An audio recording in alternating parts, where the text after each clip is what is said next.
L'innovation avec Anissé Mbida. Bonjour Anissé. Bonjour Ombline, bonjour Alexandre. Bonjour Anissé. Bonjour à tous. L'innovation du jour, c'est un nouveau modèle économique pour les téléviseurs, des postes proposés gratuitement, mais financés par la publicité. Bah oui, il fallait s'y attendre, c'est ouais. la suite logique. La majorité des programmes sont financés par la publicité.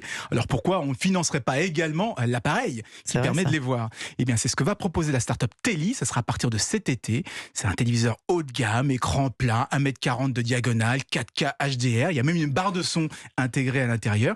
Mais sur la partie basse, on lui a collé un deuxième écran, plus petit, qui fait toute la largeur, sur lequel vont s'afficher des publicités en permanence. Donc les programmes ne seront jamais interrompus.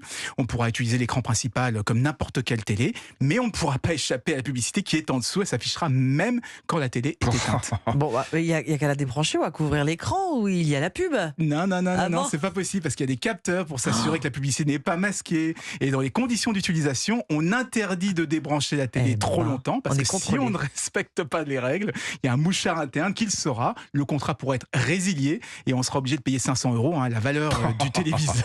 Alors vous connaissez tous l'expression, quand c'est gratuit, c'est vous qui êtes le produit. Exactement. Et bien là, c'est la version extrême, car en acceptant les conditions d'utilisation, on accepte aussi un flicage permanent de tout ce qu'on fait devant la télé, les chaînes regardées, pendant combien de temps, ce qu'on recherche sur Internet et même le nombre de personnes qui sont devant la télé grâce à des capteurs de présence. Toutes ces informations vont régulièrement être envoyées aux annonceurs pour personnaliser les publicités. Bon, et ils pensent trouver beaucoup de candidats qui sont prêts comme ça à sacrifier leur vie privée. Oui, ils sont tellement confiants qu'ils ont ouvert une liste d'attente avec 500 000 pré-réservations. Oh là là là. Alors vous trouvez ça horrible, mais il faut savoir que beaucoup de fabricants aujourd'hui, comme Samsung ou comme LG, ils affichent déjà des publicités sur l'écran d'accueil de leur télé connectée, des télés qui sont pourtant chères, des télés haut de gamme. Oui. Là au moins on ne paiera rien du tout avec ce système.